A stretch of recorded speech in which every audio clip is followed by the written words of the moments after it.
A woman killed on the roads last night, struck by two separate vehicles. Police saying neither remained on scene.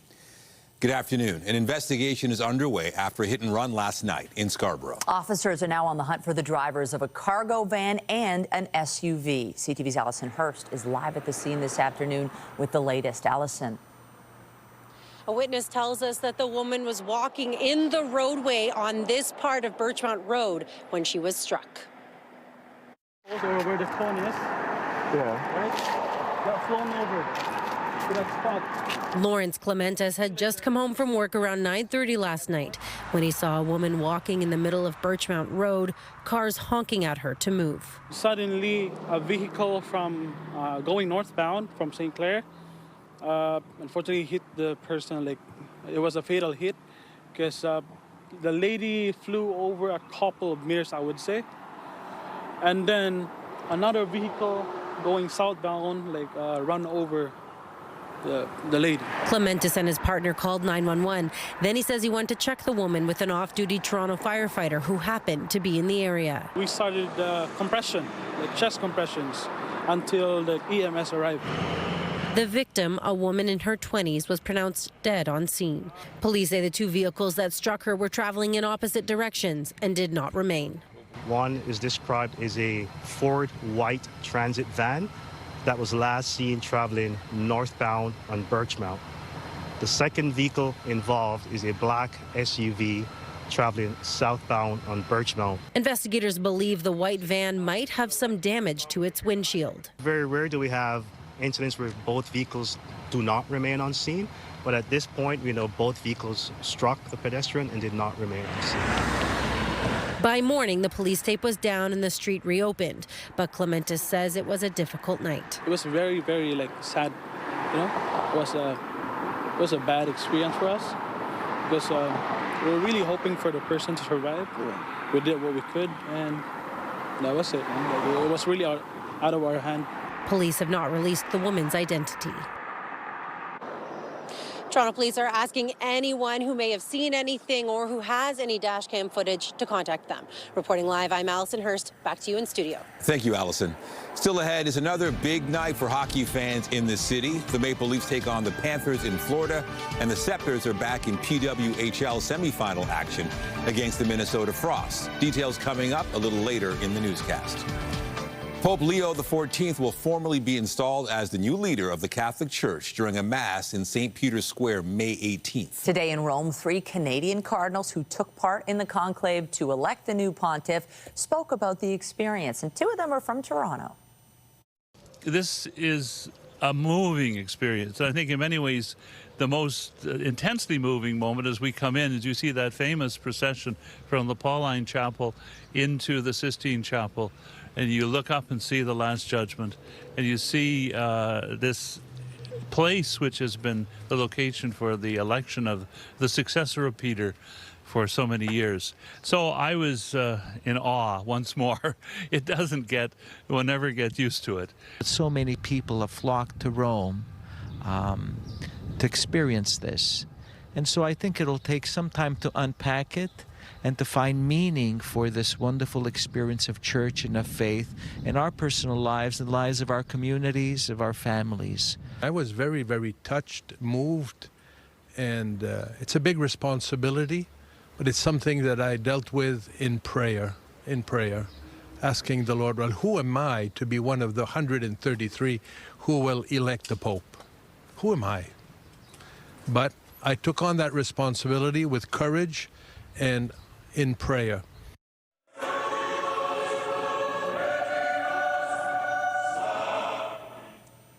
Pope Leo conducted his first Mass today. It took place in the Sistine Chapel, where he was elected less than 24 hours earlier. The new pontiff warned of the dangers caused by a lack of faith. The Mass was held with the same cardinals who chose him to be the successor to Pope Francis. He is the first U.S.-born pontiff. In the homily, he said he would seek to serve as the faithful administrator for the church as a whole. He will hold his first general audience on May 21st. Let's bring in CTV's Adrian Gobriel now from Vatican City. Adrian, it's the day after the Pope was chosen. What will some of the first orders of business be for Pope Leo XIV? Some of those first orders of business, as we touched on, giving Mass this morning to the cardinals, opening that homily in English. Moving into tomorrow, there is the general Mass at St. Peter's Basilica, Sunday Mass, where he will give the prayer. On Monday as well, he's going to host an audience with members of the international media, similar to what Pope Francis did. And so, you know, with each word, with each appearance, everyone will be watching and listening very intently to how he plans to lead the Catholic Church, how he plans to use his voice for change. I know we were just sharing with our viewers on CTV News at noon the Canadian cardinals who took part in the conclave. You know, it's such a secret, like once they shut the doors, Michelle, you know, that's locked and everything happens behind those closed doors. They take a vow of secrecy. Here's a little bit more from Cardinal Collins as he shared a little bit of what that experience was like. You go up to the altar, you look up at the Last Judgment, and the prayer you say before you put your ballot in the sort of an urn they have there is, I testify before Christ who will judge me that the one I am voting for is the one I truly believe should be the Pope. And then you place the ballot in there. I mean, it is awesome. They were also asked questions today. The Canadian Cardinals were asked about the fact that Pope Leo XIV is the first North American Pope, born in Chicago, Illinois in 1955. And they responded by saying he is not an American Pope, he is a Catholic Pope. And he was chosen not for the continent that he was born on, but for his outreach and the work he has done the world over and his ability to unite the Church and be a voice of reason and justice and peace for the world. Adrian, yeah, if only they could actually tell us what was happening behind those closed doors, but certainly what they said is quite insightful. What has the response been? You heard from the Canadian Cardinals reacting to this new Pope. What has the response been around the world? Certainly it is different to have an American for the first time. A lot of surprise, right? He was maybe on some people's list, but if he was on their list, he was at the bottom of the list. And that's in part because no one was predicting an American Pope. They said it would never happen because the United States, being a superpower, already has such a large place in the world. But now the people have had some hours to take stock of this decision and learn more about Pope Leo XIV. You know, he was said to be the least American of all of the cardinals, and that's mainly because he spent 20 years in Peru. He has dual citizenship. He is a man of the world who's worked, you know, in Peru with some of the poorest, most impoverished people in that country for decades. And so he actually may be the man for the moment as we look around us at the geopolitical situations, as conflicts breaking out around the world, that this is a voice for the Catholic Church, but also a voice for hope for humanity. CTV's Adrian Goverill live for us in Vatican City, where the new Pope is settling in. Appreciate it. Thank you. And here in the GTA, reaction continues to pour in. CTV's John Musselman is live at St. Leo's Roman Catholic Church in Etobicoke with more. John. Well, Nathan, they're pretty excited about the new Pope here, especially at St. Leo's Parish. The name connection is a big issue here. We'll show you a video. There was morning mass at 8 o'clock this morning here at St. Leo's on Royal York near Mimico. There'll be a special mass again today at 12:30 to celebrate the selection of the new Pope. Now, we had a chance to speak to some local residents and parishioners as well about the selection of Pope Leo. One gentleman we met is actually from Peru, so he's quite proud of the fact that Pope Leo spent nearly 2 decades as a missionary in Peru. And other people here as well watching the ceremonies in Rome, taking great pride in this and also hoping that the Pope can be the leader the Church is looking for. Here's what people had to tell us. It's a blessing. Now everybody wants to come to St. Leo, right? Yeah, so it's a good thing. We just hope that he's strong enough to stand for his beliefs and do the right thing for the people, that's all. I'm very happy, very happy. Why? Because he's a special people. He go for to all the, I'm sorry for my English, huh? No, it's good. But they live almost 30 years in Chiclayo. It's a north of Lima. Now, right next door to St. Leo's Catholic Church, St. Leo's Catholic School, we have a chance now to speak with the principal and some of the students, and we'll have much more on their reaction tonight on CTV News at 5 and 6. Reporting live, I'm John Musselman. I'll send it back to you. Can't wait to see what they say. Thank you, John. And we'll have more news in a moment, but first, can we take a moment to have a look at the weather out there? Beautiful sunshine, nice comfortable conditions, and we are heading into a weekend where there's a lot more of this. Let's bring in Lindsay Morrison with what we can expect. Lindsay. Well, Michelle, it gives me great pleasure to bring you this weekend forecast because it's true. There is so much to like, beginning with the kickoff today and a whole lot of sunshine. We are seeing a little bit of fair weather cloudiness in through eastern sections of the GTA, and then a little more in the way of cloud and possible showers the closer you get to Ottawa and Kingston, for example. But it is going to be a bright sunny day for us here in Toronto, already at 12 degrees at Pearson, 10 on the islands. Now today, we are going to be a little below seasonal once again, but with all that sunshine, hopefully nobody minds too much, already in the double digits in most areas. Worth mentioning that there is a frost advisory in effect once again for some areas overnight tonight and into tomorrow morning. Winds are pretty light right now. They will ease further into the night, but there's today at a glance. Forecast daytime high 16 degrees. Get outside and enjoy. We're going to take you through the Mother's Day forecast and the rest of your 7-day coming up. For now, Michelle, I'll send it back to you. Thanks, Lindsay. Well, the Maple Leafs are in Florida looking to take a 3-0 series lead against the Panthers. Joseph Woll's expected to be in the net again in place of goaltender Anthony Stolarz. CTV Sean Leithong is live in Maple Leaf Square with more. And Sean, the Leafs can really take control with a win tonight. Certainly, Nathan, a 3-0 lead in the series is something that was somewhat unthinkable going into the series, knowing that Florida was the Stanley Cup champions. But fans that I've been talking to today have been talking about confidence in this team because of what they saw in games 1 and 2. Now, going back to game 2, we've got some footage of what we saw there. What they were particularly talking about is how the team had this ability to fight back. Now, we know Toronto gave up the first goal. We know Toronto gave up the second goal in the game, but they kept fighting back and then pushing beyond, going up 3-2, and then when they gave up a tying goal in the third period, just seconds later, Mitch Marner scoring the winning goal, the team hanging on from there, Joseph Woll shutting the door, and that seemed like a real statement game for many of the fans that I spoke to today. Some of them saying that they have more confidence now in the team than they've had in years past, and one particular fan I spoke to this morning from Scotland, Fiona Blake, says she couldn't be more excited about the playoffs. Here's what she had to say. I think we expect a different type of game. I think Florida are going to bring it back. They've got their home crowd down there. However, having said that, there is a lot of Leafs folk going down. I would imagine there's going to be a lot of blue in that arena. So as long as the folk that go down there are loud and proud and bring that passion, I reckon that they're going to get behind the boys. And I think we are going to give Florida a shock tonight.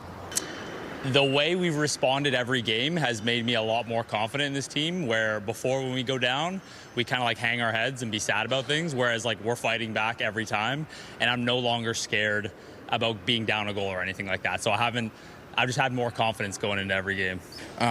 Game 1, big confidence boost. Game 2, I was almost expecting, a loss going into Florida 1-1, but showing that they won really kind of changed how I feel about the team and how I feel about them going into the rest of the series and the rest of the playoffs. So I'm feeling pretty good about them now. So we talk about the goaltending tandem the Leafs had. Well, looking behind me, Johnny Bower and Turk Broda, two of the greatest goalies the Leafs have ever had. Joseph Woll and Anthony Stolarz aren't quite there, but the fans have been very excited how after Stolarz went down, Woll has stepped in, making big saves in the third period, and one particularly large save near the end of the third period that seemed to seal it for the Leafs. We'll see what happens in Game 3 right here in the Square. We know is going to be crazy, and we'll be here reporting live. I'm Sean Leithong. Nathan Michelle, send it back to you. You bet. Thanks, Sean. And staying on the ice, the Toronto Sceptres are back in PWHL semifinal action against the Minnesota Frost tonight. The Sceptres are looking to continue their winning ways, having taken an early lead in the series on Wednesday. CTV's Mike Walker is live at Coca-Cola Coliseum with more on the anticipation there. Mike.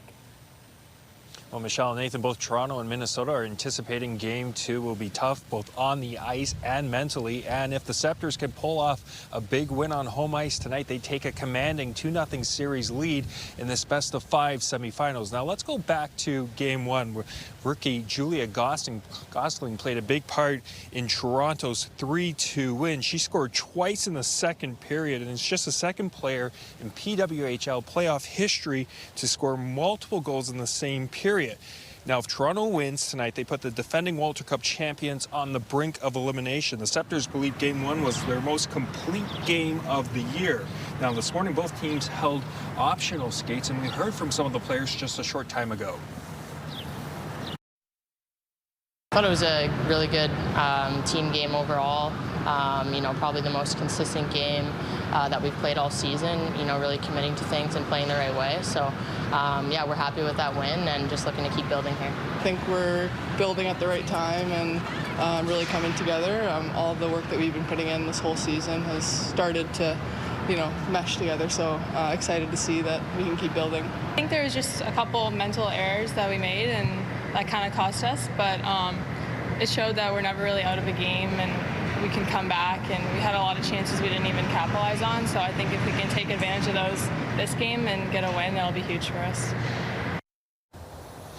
And we're just learning that the PWHL has issued a 1-game suspension to Minnesota's forward Britta Curl for an illegal hit to the head of Toronto's Renata Fass in Game 1. That happened during the second period, and she was ejected from that game.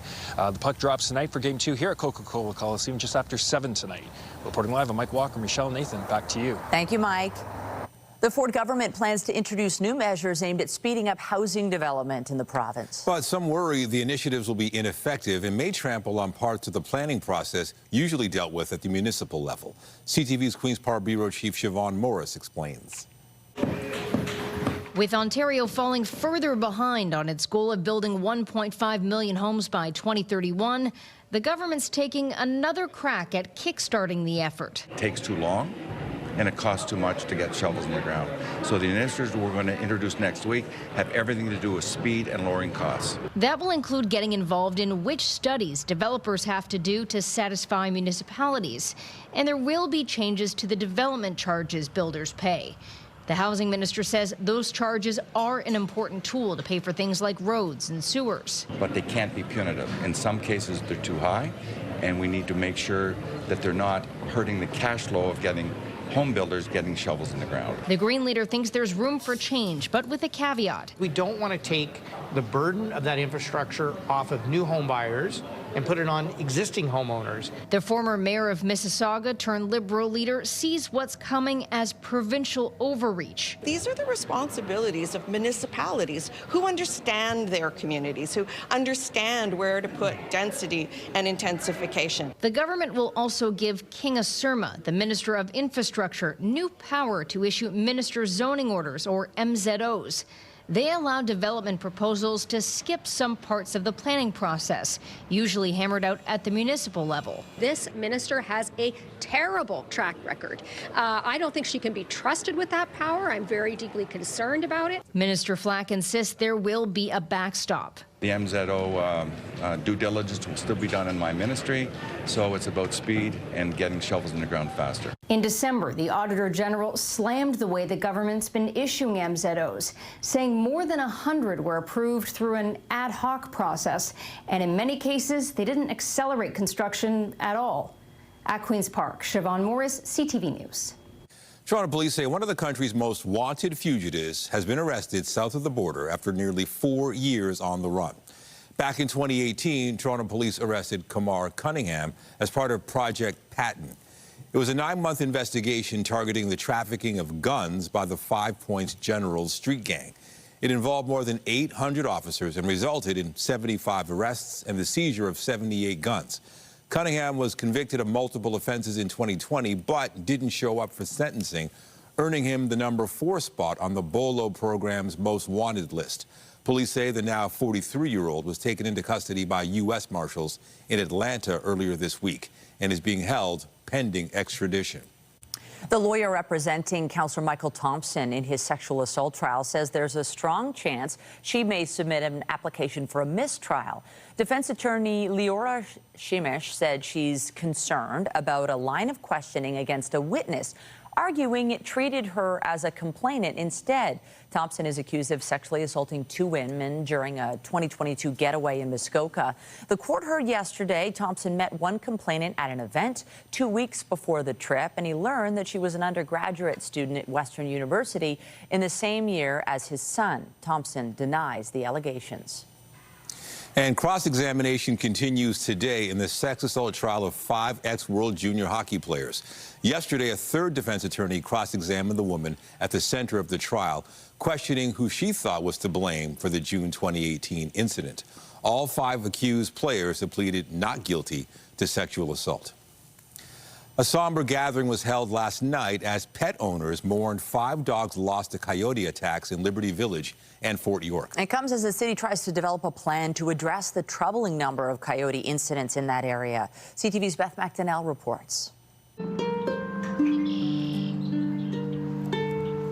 Dogs and their owners gathered in Trillium Park to mourn the loss of beloved pets killed by coyotes. I'm forever grateful for all of the years we spent together. Ruby Cooner shared memories of her dog Amber, who was attacked. Since November, the Coyote Safety Coalition says there has been more than 130 encounters in Liberty Village and Fort York from aggressive coyotes, with 5 dogs dying. I lost my best friend, the love of my life, and I never thought that I'd be living without her so soon. Organizers say they believe the transformation of Ontario Place led to a loss of habitat and sent coyotes into the neighborhoods. Allison McGee says she first noticed the coyotes in July. She lives on King West. I noticed 7 attacks in 7 days. And I thought the first time we got it in the news would be the last we'd hear of the problem, and it has continued to escalate ever since. On Tuesday, the city moved a step closer to creating a downtown coyote action plan. It includes improving reporting to 311, higher fines for people who feed coyotes, and having the province share costs to manage the issue. A wildlife expert panel said hazing coyotes with loud noises needs to continue. Deputy Mayor Asma Malik has been working on those recommendations. She calls the situation unprecedented and heartbreaking and says she continues to look for immediate action. Those at the vigil believe more needs to be done to keep the community safe. We've been attacked 4 times, and I mean attacked. I don't mean sightings. I've lost track of how many times I've seen the coyotes. What do the coyotes do? They will charge her, and usually it's from behind when we're walking. Malik says the action plan ensures there is a playbook with clear protocols and resources for the city to respond without delay. Dog owners want to make sure no one else loses a pet to a coyote. Beth McDonnell, CTV News.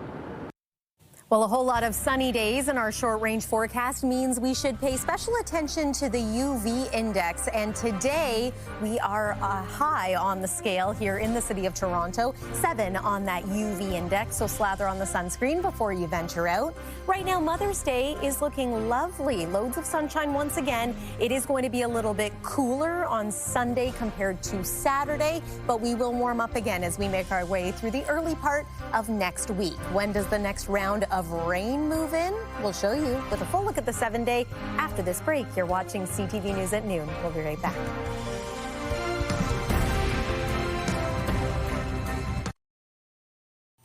All right, looking at the forecast, lots to look forward to, lots of sunshine, and of course, it's Mother's Day weekend.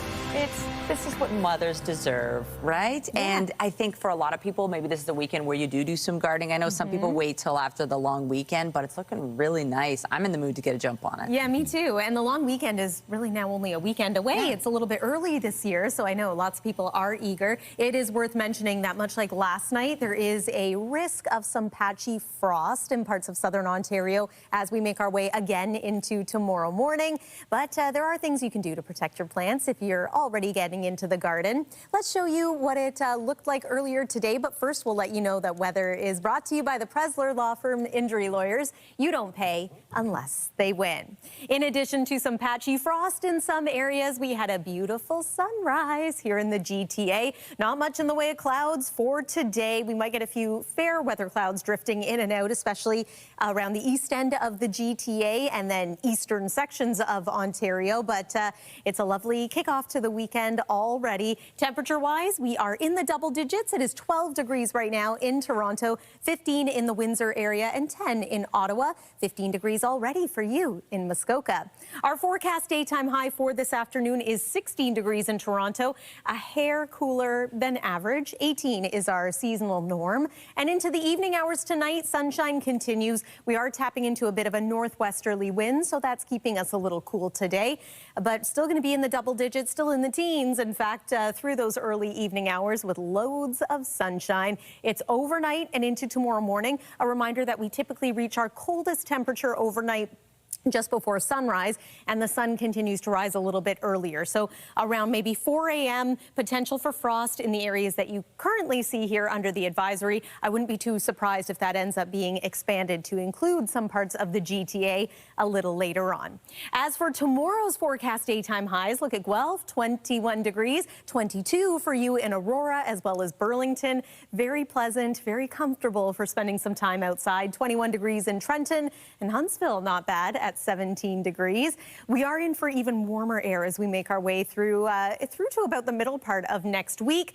But with that, a little bit of active weather is going to return to the weather story. So let's talk about that next.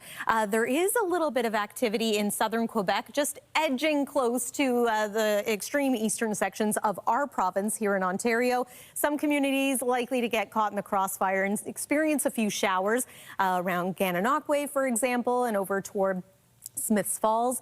But if anything, we get maybe a few clouds as a result of that low, expecting it to remain dry really for the next couple of days here. There's 6 o'clock tonight, so again, some fair weather clouds off to the east. And then early tomorrow morning for your Saturday, perhaps a little bit of cloud in the GTA. That doesn't last. It makes way for a beautifully sunny afternoon. And then Sunday at this point looks spectacular as far as the sun is concerned. But as mentioned, it is going to be a little bit cooler. So we go from 22 degrees on Saturday to about 16 on Sunday. I think that's still pretty pleasant for maybe an outdoor barbecue or even brunch on the deck. There's a look at Monday, 23 degrees with sunshine. We're up around 24 by the time we reach next Thursday, but you will want to keep the umbrella handy starting Tuesday, continuing Wednesday and Thursday with the chance of showers.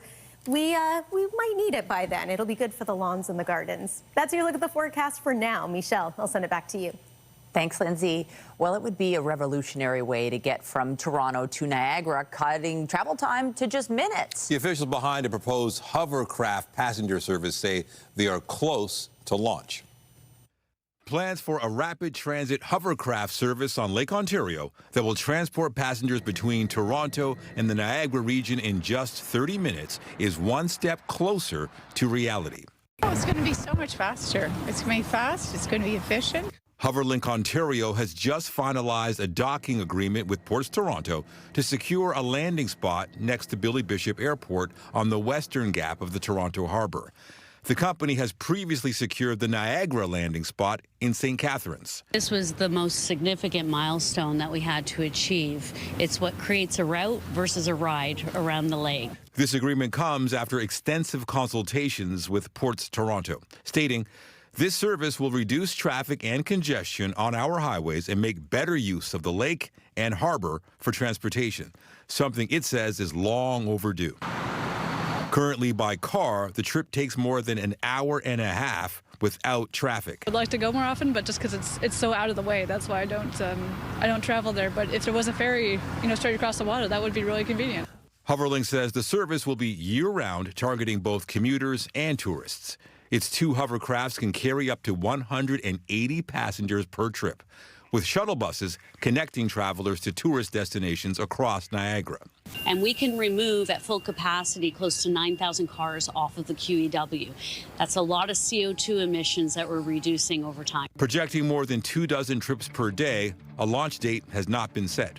Hoverlink's president says there is still a lot of work to be done, including permits, building the hovercrafts, and hiring staff. 2 years, and it could be a little bit longer because of the tariff situation right now.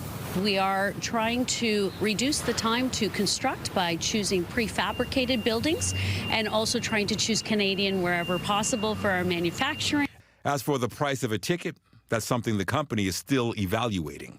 At this point, Hoverlink anticipates the service will be launched in 2027 at the earliest.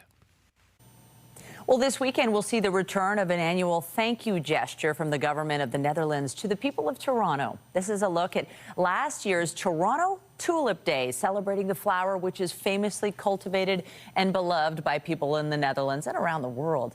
The Dutch consulate says it will hold the event once again this weekend, and it will be giving out 40,000 tulips as a symbol of enduring gratitude and ongoing friendship 80 years after Canadian troops helped liberate the country during the Second World War.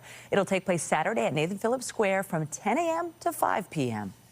And 23,000 runners are lacing up their shoes for the 25th annual Sporting Life 10K this Sunday.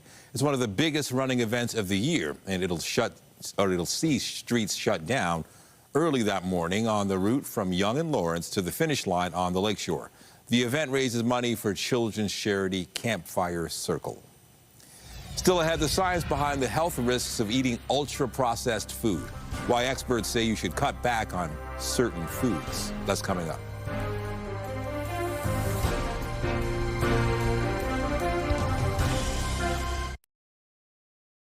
A new study out of McMaster University is shedding light on the connection between ultra-processed foods and poor health. We get the details from our health reporter, Pauline Chan. Scientists have long associated ultra-processed foods like cookies and cold cuts with health risks. We looked at their intakes of ultra-processed foods, and we saw that as their levels of ultra-processed foods increase, so did their levels of these risk factors for cardiometabolic disease. The study by McMaster University researchers looked at more than 6,000 adults. They had higher BMIs and waist circumference. They had higher blood sugars, higher blood pressure, higher triglycerides, and interestingly, they also had higher levels of various inflammatory markers.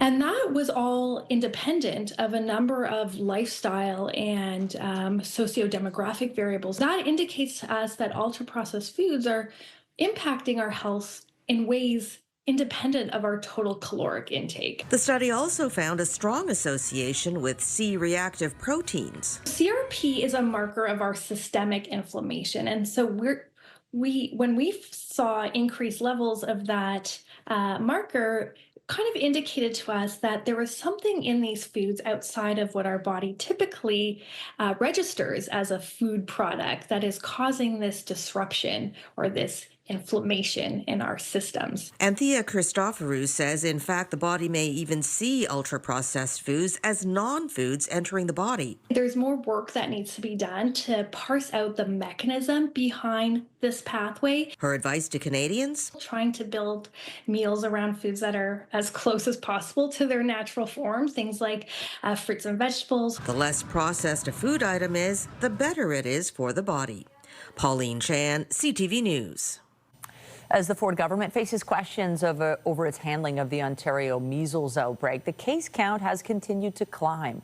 Public Health Ontario says 1,440 measles cases have now been reported since October of last year. That's up nearly 200 from the week prior. 101 patients have been hospitalized. 95 of them were not immunized, and they are mostly children. The outbreak has been concentrated in the province's southwest, but Premier Doug Ford has said his government is taking steps to encourage anyone and everyone to get vaccinated if they aren't already. Well, there's another study, a new one, that says there is no mystery brain disease affecting people in New Brunswick, despite years of patients presenting with neurological symptoms of an unknown cause. Despite the study's findings, the premier of that province says the search for answers isn't over, and she's determined to find out what is making so many people sick. CTV's Sarah Plowman has more. A new study that found there's no mystery brain disease in New Brunswick won't stymie the province's probe for answers. We need to continue to explore what's making people sick. Reaction to a study published in JAMA Neurology that concluded there's no support for the existence of a mystery brain disease, and there's strong evidence against an environmental toxin causing patients' symptoms. Researchers reevaluated 25 patients diagnosed with a so-called neurological syndrome of unknown cause and found they all had well-known conditions such as Alzheimer's, cancer, or head injuries. We have what we believe here now is a case of misdiagnosis that has evolved to misinformation. The study highlighted how patients had a broad range of very different diseases. It's highly unlikely, or if not impossible, that a single environmental factor then could have created this syndrome that has been touted to be due to environmental toxins. It comes as New Brunswick's public health reviews 222 patient files to dive into concerns about elevated levels of environmental substances found in patients. The neurologist who first diagnosed patients with an unknown illness disagrees with the study, saying in part that he has many questions regarding the methods and the content, including cases never evaluated by us or that might not have been part of this cluster. I think it's inaccurate. I think it's false. And I think it's very, very harmful to the patients. Stacey Quigley-Cormier's stepdaughter is one of Dr. Morero's youngest patients. It's not that they're sick, like this study talks about. It's why. Why do they have rare antibodies? Why are multiple people in multiple families sick? The study urges patients to get a second opinion, noting it appears few sought this. Quigley-Cormier says her stepdaughter did seek a second opinion, but thought that it was an incomplete diagnosis. Sarah Plowman, CTV News, Fredericton. Lord of the Rings fans now have a better idea of when to expect a new live-action film from the franchise. Must have the precious. We've known since last year a new movie called The Hunt for Gollum was on the way, directed by Andy Serkis, in the same role he played in the original Lord of the Rings films. While originally set to debut next year, multiple reports out of Hollywood say Warner Brothers has now set a release date of December 2027. Legendary British rockers The Who are preparing for what they're calling a farewell tour.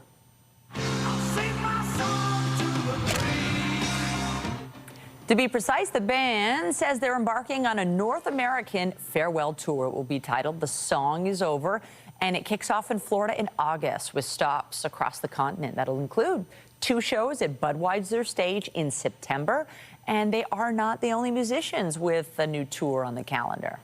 Since I was 17, I gave you everything. Now we wake from a dream. Well, baby, what was that?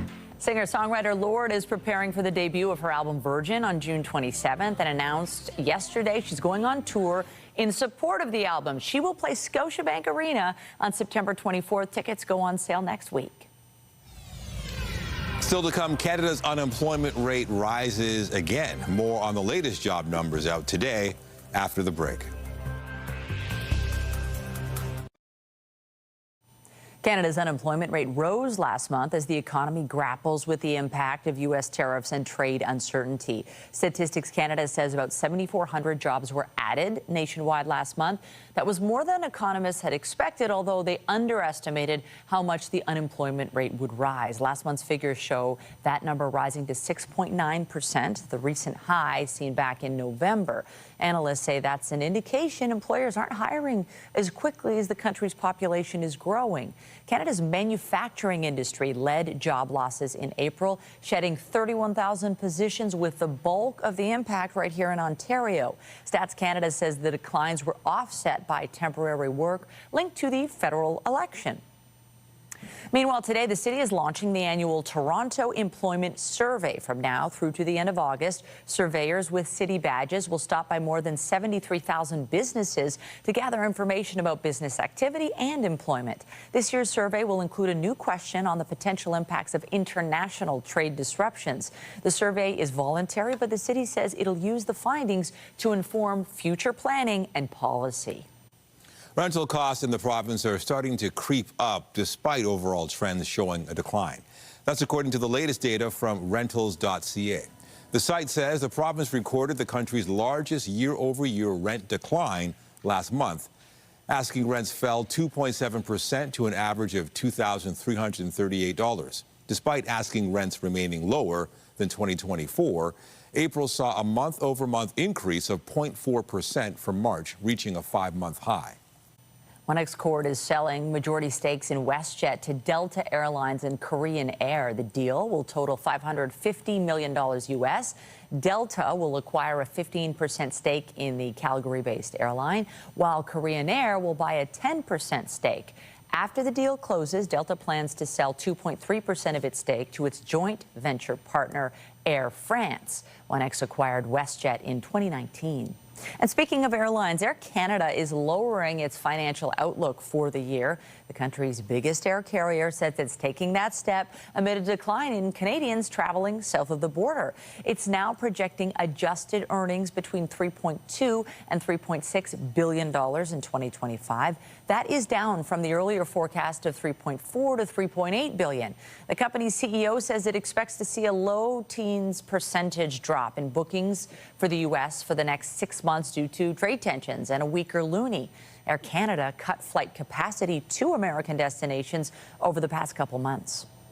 Tonight, the Toronto Blue Jays begin a series against the Mariners in Seattle. That would normally mean a massive contingent of Jays fans coming down from Vancouver. But thanks to the recent trade tensions with the U.S., some are now unwilling to make the trip south. CTV's Martin McMahon has the story. From long lines at the border to a sea of blue at T-Mobile Park, there's always been something special about the Blue Jays playing in Seattle. But Canada-U.S. trade tensions means many fans are bowing out. Normally I would go down for multiple Mariners games throughout the season, but with the dollar where it's at, the overall political climate, I'm a little more content this year just to spend my money in Canada as opposed to go down there. I've been there when there was 25,000 Blue Jays fans in the ballpark. I would be awfully surprised if they get 25,000 for any of the 3 games. Earlier this week, Washington's lieutenant governor gave a grim outlook of how many Canadians are expected to come down. The initial indication was that reservations have been cut in half as a consequence of what is going on. Some Americans are showing sympathy. We just don't deserve you.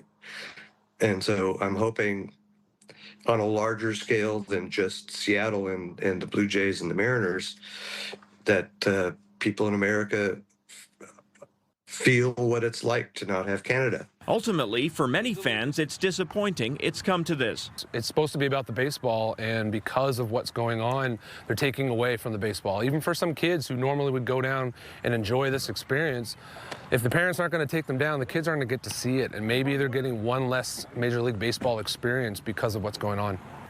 While it seems many Jays fans are going to stay home, we'll have to wait until these games actually take place to see the scale of the drop-off. Martin McMahon, CTV News, Vancouver. Well, the new Pope is from Chicago, and there has been speculation about which of the city's 2 Major League Baseball teams he cheers for. I read that he's a Cubs fan. That's not true. That's not true. He's not a Cubs fan. That's not What true. is he? He's a Sox fan. The Chicago Cubs initially claimed the pontiff as one of their own. They even posted on the iconic Wrigley Field electronic board, "Hey, Chicago, he's a Cubs fan." But after Pope Leo XIV's brother set the record straight there, the White Sox posted on their own board, "Hey, Chicago, he's a Sox fan." In Thailand, an elaborate ceremony was held that marks the start of the rice planting season. The annual ritual goes back about 700 years. Back then, the cultivation of rice was central to Thailand's culture and economy. The ceremony is meant to give encouragement to farmers as the new planting season begins. The event includes 2 oxen choosing from a selection of food offered by priests. The offerings symbolize adequate water supplies, abundance of food, and good international trade. Coming up on CTV News, former Toronto Mayor Rob Ford is the subject of a new Netflix episode, part of a documentary series set to hit the platform next month. We'll have the details after this short break.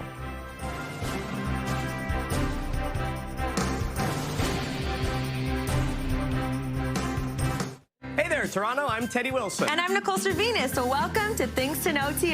Welcome indeed. So each week our show shines a spotlight on some of the awesome businesses, services, initiatives, and events right here in our fantastic GTA community. It's companies like these that make Toronto one of the world's greatest, most vibrant cities, and also a pretty great place to work, play, and live in. Well said. So join us every Saturday on Things to Know TO. And don't forget, you can catch all of our episodes on our website, thingstoknowto.ca. A documentary focused on former Toronto Mayor Rob Ford is set to hit the screen next month. The Netflix documentary series called Trainwreck is touted as an anthology, which the streaming service says focuses on some of the most scandalizing events that gripped the public at the time. This particular episode, titled Mayor of Mayhem, looks into Ford's tenure in local politics from when he first announced his mayoral candidacy in 2010 to the allegations surrounding his drug use. It is set to air on June 17th. All right, switching gears, talking about that forecast, and, you know, the weekend is looking good. Nature is offering us all the things. Yes, I think it's patio season now. I think it's safe to call it that. And if you're going to be venturing out tonight, you have some pleasant conditions to look forward to. It's overnight that we're monitoring for the potential for a little bit of patchy frost once again. Here's a look at the communities under a frost advisory. It's mainly southwestern Ontario. Might see a risk extend into the GTA later on today. Tonight's low in Toronto, 5 degrees. That's a little cooler than normal. Here's the golf forecast for tomorrow. I know many people starting to get back out into those summer activities and sports. Your weekend forecast looks fantastic. And here's one more look at the 7-day with some wet weather creeping its way back into the forecast midweek next week. Nathan and Michelle. Thank you, Lindsay. And that is CTV News at noon. Remember, you can get Toronto's breaking news all day long on CP24 and at our website, ctvnewstoronto.ca. For Lindsay Morrison and the whole team here, have a pleasant afternoon. I'm Michelle Dubé. And I'm Nathan Downer. Be sure to join us later for CTV News at 5 and 6.